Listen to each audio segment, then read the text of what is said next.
ಕರ್ನಾಟಕ ರಾಜ್ಯ ಇವತ್ತೊಂದು ಅಮೂಲ್ಯವಾದಂಥ ಅನುಭವಿ ಮಾಣಿಕ್ಯವನ್ನು ಕಳೆದುಕೊಂಡಿದೆ. ಮುಖ್ಯಮಂತ್ರಿ ಆದಂಥ ಸಂದರ್ಭದಲ್ಲಿ ಇವತ್ತು ಬೆಂಗಳೂರು ಸಿಲಿಕಾನ್ ವ್ಯಾಲಿ ಆಗಿದ್ದರೆ ರೈತ ಕುಟುಂಬದಲ್ಲಿ ಜನಿಸಿದಂಥ ಎಸ್.ಎಂ. ಕೃಷ್ಣರವರು ಸಿಲಿಕಾನ್ ವ್ಯಾಲಿಯ ಒಂದು ಅಸ್ಥಿಭಾರವನ್ನಿಟ್ಟರು. ಇವತ್ತು ಬೆಂಗಳೂರು ನಗರ ಇಡೀ ಜಗತ್ತಿನಲ್ಲೇ ಅತ್ಯಂತ ಪ್ರಮುಖವಾದಂಥ ನಗರವಾಗಿ ಹೊರಹೊಮ್ಮಬೇಕಾದ್ರೆ ಎಸ್.ಎಂ. ಕೃಷ್ಣರವರ ಕೊಡುಗೆ ಅಪಾರವಾದಂಥದ್ದು. ಅವರಲ್ಲಿ ಒಂದು ದಿಕ್ಕಿತ್ತು, ದಶೆ ಇತ್ತು. ಒಂದು ದಿಕ್ಕನ್ನು ನಿರ್ಧಾರ ಮಾಡಿ ಆ ದಶೆಯಲ್ಲಿ ಹೋಗ್ತಕ್ಕಂಥ ಕೆಲಸವನ್ನು ತನ್ನ ಆಡಳಿತ ಅವಧಿಯಲ್ಲಿ ಅವರು ಸಮಗ್ರವಾಗಿ ನಿರ್ವಹಿಸ್ಕೊಂಡು ಬಂದರು. ಮುಖ್ಯಮಂತ್ರಿಯಾಗಿ ರಾಜಕಾರಣಿಯಾಗಿ ಕಳಂಕರಹಿತ ರಾಜಕಾರಣಿ, ಅಜಾತ ಶತ್ರುಗಳಿಲ್ಲದೆ ಇರ್ತಕ್ಕಂಥ ಒಬ್ಬ ರಾಜಕಾರಣಿ, ಹಸನ್ಮುಖಿ, ಒಳ್ಳೆಯ ಅತ್ಯಂತ ಹಿರಿಯರು. ದೇವೇಗೌಡರಕ್ಕಿಂತಲೂ ವಯಸ್ಸಿನಲ್ಲಿ ಇವರು ದೊಡ್ಡವರು. ನನಗೆ ಒಂದು ಸಂತೋಷ ಅಂದರೆ 95ರಲ್ಲಿ ನಾನು ಇವರು ಒಟ್ಟಿಗೆ ರಾಜ್ಯಸಭೆಗೆ ಹೋದ್ವಿ.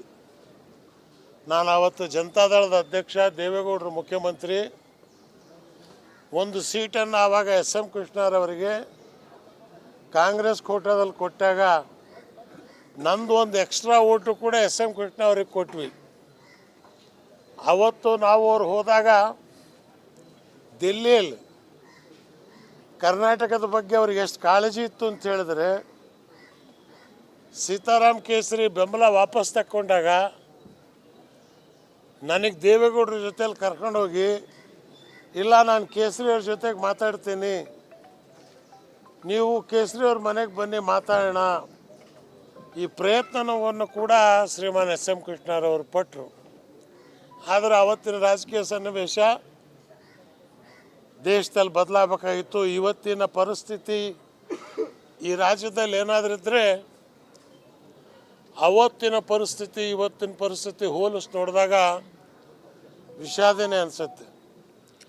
ಏನೇ ಆದರೂ ಹುಟ್ಟು ಆಕಸ್ಮಿಕ, ಸಾವು ನಿಶ್ಚಿತ.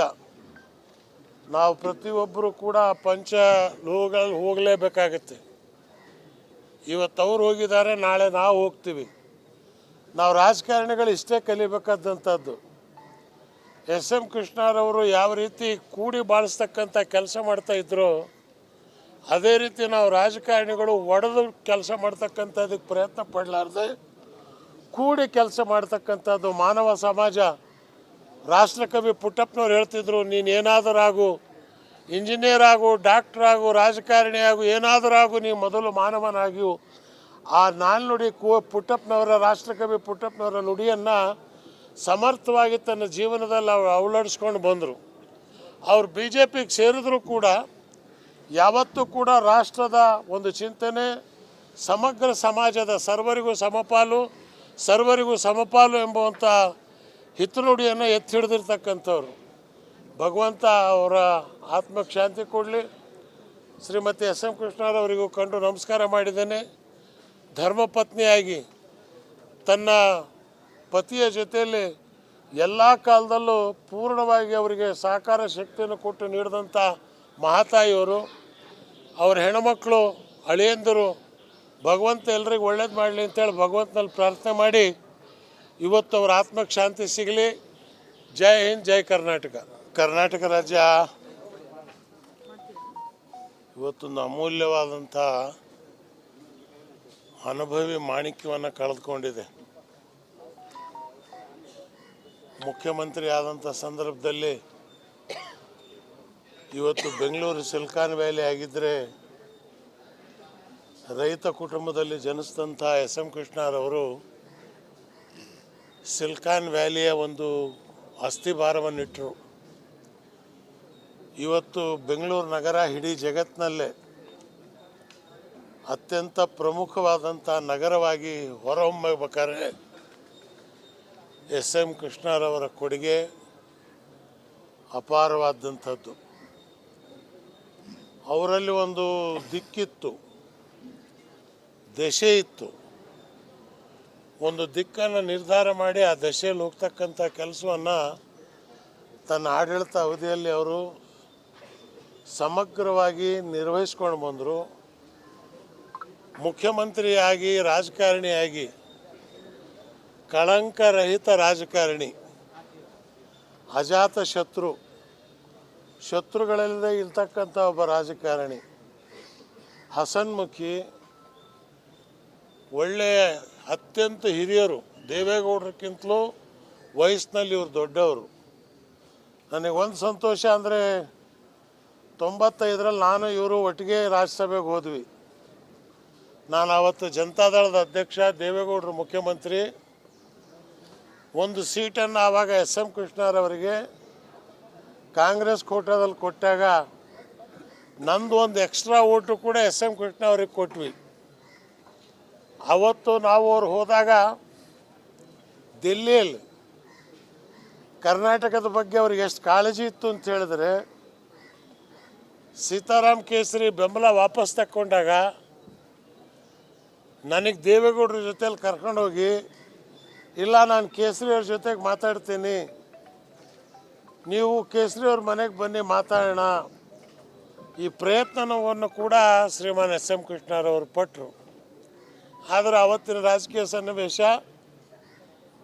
ದೇಶದಲ್ಲಿ ಬದಲಾಗಬೇಕಾಗಿತ್ತು. ಇವತ್ತಿನ ಪರಿಸ್ಥಿತಿ ಈ ರಾಜ್ಯದಲ್ಲಿ ಏನಾದರೂ ಇದ್ದರೆ ಅವತ್ತಿನ ಪರಿಸ್ಥಿತಿ ಇವತ್ತಿನ ಪರಿಸ್ಥಿತಿ ಹೋಲಿಸಿ ನೋಡಿದಾಗ ವಿಷಾದನೆ ಅನಿಸುತ್ತೆ. ಏನೇ ಆದರೂ ಹುಟ್ಟು ಆಕಸ್ಮಿಕ, ಸಾವು ನಿಶ್ಚಿತ. ನಾವು ಪ್ರತಿಯೊಬ್ಬರು ಕೂಡ ಪಂಚ ಲೋಹಗಳಲ್ಲಿ ಹೋಗಲೇಬೇಕಾಗತ್ತೆ. ಇವತ್ತು ಅವ್ರು ಹೋಗಿದ್ದಾರೆ, ನಾಳೆ ನಾವು ಹೋಗ್ತೀವಿ. ನಾವು ರಾಜಕಾರಣಿಗಳು ಇಷ್ಟೇ ಕಲಿಬೇಕಾದಂಥದ್ದು. SM ಕೃಷ್ಣರವರು ಯಾವ ರೀತಿ ಕೂಡಿ ಬಾಳಿಸ್ತಕ್ಕಂಥ ಕೆಲಸ ಮಾಡ್ತಾಯಿದ್ರು, ಅದೇ ರೀತಿ ನಾವು ರಾಜಕಾರಣಿಗಳು ಒಡೆದು ಕೆಲಸ ಮಾಡ್ತಕ್ಕಂಥದ್ದಕ್ಕೆ ಪ್ರಯತ್ನ ಪಡಲಾರ್ದೆ ಕೂಡಿ ಕೆಲಸ ಮಾಡ್ತಕ್ಕಂಥದ್ದು. ಮಾನವ ಸಮಾಜ, ರಾಷ್ಟ್ರಕವಿ ಪುಟ್ಟಪ್ಪನವ್ರು ಹೇಳ್ತಿದ್ರು, ನೀನು ಏನಾದರೂ ಆಗು, ಇಂಜಿನಿಯರ್ ಆಗು, ಡಾಕ್ಟ್ರ್ ಆಗು, ರಾಜಕಾರಣಿ ಆಗು, ಏನಾದರೂ ಆಗು, ನೀವು ಮೊದಲು ಮಾನವನಾಗಿಯು. ಆ ನಾಲ್ನುಡಿ ಪುಟ್ಟಪ್ಪನವರ, ರಾಷ್ಟ್ರಕವಿ ಪುಟ್ಟಪ್ಪನವರ ನುಡಿಯನ್ನು ಸಮರ್ಥವಾಗಿ ತನ್ನ ಜೀವನದಲ್ಲಿ ಅಳವಡಿಸ್ಕೊಂಡು ಬಂದರು. ಅವರು BJPಗೆ ಸೇರಿದ್ರು ಕೂಡ ಯಾವತ್ತೂ ಕೂಡ ರಾಷ್ಟ್ರದ ಒಂದು ಚಿಂತನೆ, ಸಮಗ್ರ ಸಮಾಜದ ಸರ್ವರಿಗೂ ಸಮಪಾಲು ಎಂಬುವಂಥ ಹಿತನುಡಿಯನ್ನು ಎತ್ತಿ ಹಿಡಿದಿರ್ತಕ್ಕಂಥವ್ರು. ಭಗವಂತ ಅವರ ಆತ್ಮಕ್ಕೆ ಶಾಂತಿ ಕೊಡಲಿ. ಶ್ರೀಮತಿ SM ಕೃಷ್ಣರವರಿಗೂ ಕಂಡು ನಮಸ್ಕಾರ ಮಾಡಿದ್ದೇನೆ. ಧರ್ಮಪತ್ನಿಯಾಗಿ ತನ್ನ ಪತಿಯ ಜೊತೆಯಲ್ಲಿ ಎಲ್ಲ ಕಾಲದಲ್ಲೂ ಪೂರ್ಣವಾಗಿ ಅವರಿಗೆ ಸಹಕಾರ ಶಕ್ತಿಯನ್ನು ಕೊಟ್ಟು ನೀಡಿದಂಥ ಮಹಾತಾಯಿಯವರು, ಅವ್ರ ಹೆಣ್ಮಕ್ಳು, ಅಳಿಯಂದರು, ಭಗವಂತ ಎಲ್ರಿಗೂ ಒಳ್ಳೇದು ಮಾಡಲಿ ಅಂತೇಳಿ ಭಗವಂತನಲ್ಲಿ ಪ್ರಾರ್ಥನೆ ಮಾಡಿ ಇವತ್ತು ಅವ್ರ ಆತ್ಮಕ್ಕೆ ಶಾಂತಿ ಸಿಗಲಿ. ಜೈ ಹಿಂದ್, ಜೈ ಕರ್ನಾಟಕ.